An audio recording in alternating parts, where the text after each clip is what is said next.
안녕하세요. 와펠TV 여러분, 국가기술증 분야 멘토입니다. 오늘은 건설기술자 수첩 초급, 즉 경력수첩 발급에 대한 이야기를 하려 합니다. 건물 공사에 대한 안정과 품질 향상을 목적으로 현장 대리인이 필수가 되었죠. 그렇다 보니 이를 위해서 경력수첩을 발급받아보고자 하시거나 주택관리 사업자 면허 등 다양한 방면을 이용하고자 알아보셨을 겁니다. 이는 기본적으로 역량지수라는 부분을 일정 기준까지 쌓아야 하는데요. 이 역량지수는 관련 전공의 학위, 경력, 보유 기술증을 점수로 환산하고 이를 합산한 점수가 나의 역량지수가 됩니다. 종종 질문하시는 부분을 보게 되면 졸업장이 여러 개 있거나 여러 자격증이 있는 경우 이 부분도 합산이 되냐 여쭤보시는 분들이 계신데요. 이 부분은 상위 학위 또는 상위 자격증 하나만 인정이 가능하니 참고해주세요. 그럼 우리가 현장 대리인을 위해 준비를 하게 된다면 초급, 중급, 고급, 특급 경력수첩 중 어떤 것을 준비해야 할까요? 정답은 규모에 따라서 달라진다는 것입니다.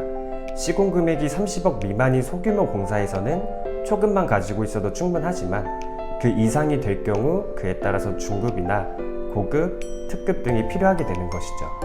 보통의 경우 초급으로 시작해서 현장 대리인으로서 선임이 되고 경력을 쌓다가 더 높은 연봉 등을 위해 중급을 고려하고 상황에 따라서는 고급까지도 보기도 합니다.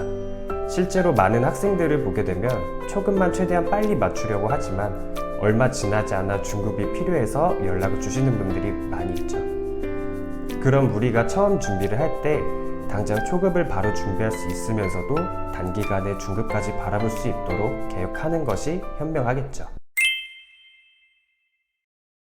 이를 준비할 수 있는 방법은 하나가 아니라 여러 방법들이 있는데요. 관련 졸업장과 별도로 국가기술증을 취득하는 것부터 일정 경력을 통해 부족한 부분을 채우거나 교육을 받아 소량의 역량지수를 채우는 방법 등 다양하기도 하며 정답은 없으니 효율적인 방법을 찾는 게 중요하겠죠. 그중 제가 알려드릴 방법은 기사 자격증을 준비하는 것입니다. 기사라고 한다면 난이도가 높고 시험 조건이 있어 까다롭지 않을까 생각을 하실 건데요. 역량지수로 해당되는 기사 자격증 중 흔히 알고 있는 건축기사는 알고 계신 것과 같이 굉장히 난이도가 어렵고 합격률이 낮습니다. 그런데 제가 왜 기사 이야기를 할까요? 바로 역량지수로 호환이 되는 기사 자격증 중에서 비교적 수월한 기사 자격증이 있기 때문인데요. 명칭은 건설재료 시험 기사로서 필기의 합격률은 대략 40% 정도이고 실기의 경우는 70% 정도로 나타나고 있습니다. 합격률이 20-30% 정도인 건축기사와 비교하면 엄청난 차이이고 하위 자격증인 건축산업기사와 비교해도 2배까지도 합격률이 높습니다. 또한 이를 취득하게 되면 즉시 기술자 수첩 초급 기준에 충족이 되며 4년 정도의 경력을 채우게 된다면 중급까지 받아볼 수가 있게 됩니다. 보통은 초급을 받아 관련 업종에서 경력을 쌓는 게 중요한 만큼 일부러 이렇게 진행을 해서 미래까지 잡는 선택을 하고 있죠.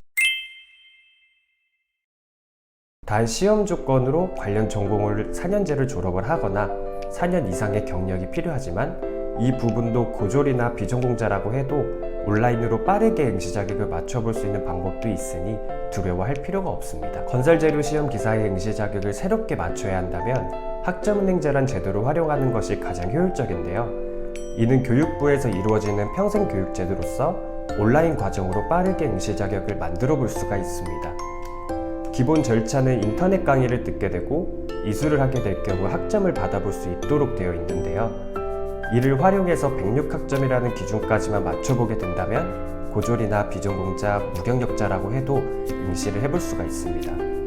또한 2년제 졸업자의 경우 이전 대학교에서 이수했던 학점들을 끌고 온 이후에 활용을 해볼 수도 있고 4년제 비전공자 기준에서는 나의 학위를 통해 복수전공 개념으로 적은 학점을 이수하고서 목표를 이룰 수도 있으니 전문가에게 조언을 구해 내 입장에 맞는 커리큘럼을 구성하고 확실하게 계획을 해야 하죠.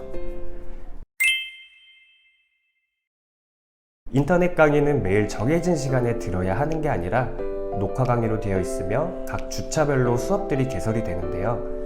이 주차별 수업은 출석 기간이 2주가 주어지고 이 기간 안에서 내가 원하는 날 청강을 하면서 끊어두고 이어보고 몰아볼 수가 있습니다. 평일과 주말, 밤낮 기준이 없으니 직장을 다니면서도 여유롭게 병행할 수 있다는 게 가장 큰 장점이죠. 이 모든 과정을 끝내는 데 걸리게 되는 시간은 각자 사람들마다 크고 작은 차이가 생기게 된다는 특징이 있는데요. 평균적으로 고졸은 4에서 5학기, 평균적으로 고졸은 4에서 5학기, 전문대졸은 1에서 2학기, 비전공자는 2에서 3학기가 걸려 모든 과정을 마무리시켜 볼 수 있습니다. 1학기가 15주로 되어 있는 만큼 대략 3개월 반 정도의 시간이라고 보면 되는데요. 이처럼 특수한 경우에 따라서는 1학기, 즉 15주 만에 준비를 할 수 있는 상황이 생기기도 하며 여러 방법으로 단축을 할 수 있는 방향성들이 있으니 남들이 한다고 그대로 따라하는 게 아니라 본인의 상황과 규정에 맞추어서 정확한 플랜을 구성해야 합니다. 준비를 하는 방법은 한 가지가 아닌 다양한 방법들이 존재하며 그중 내게 맞는 효율적인 방법을 찾는 것이 중요하니 아래의 영상 하단에 더보기를 클릭하셔서 자신에게 맞는 길을 여쭤보고 그에 맞추어서 정확하게 목표를 이루어 보세요. 그럼 지금까지 와플TV였습니다.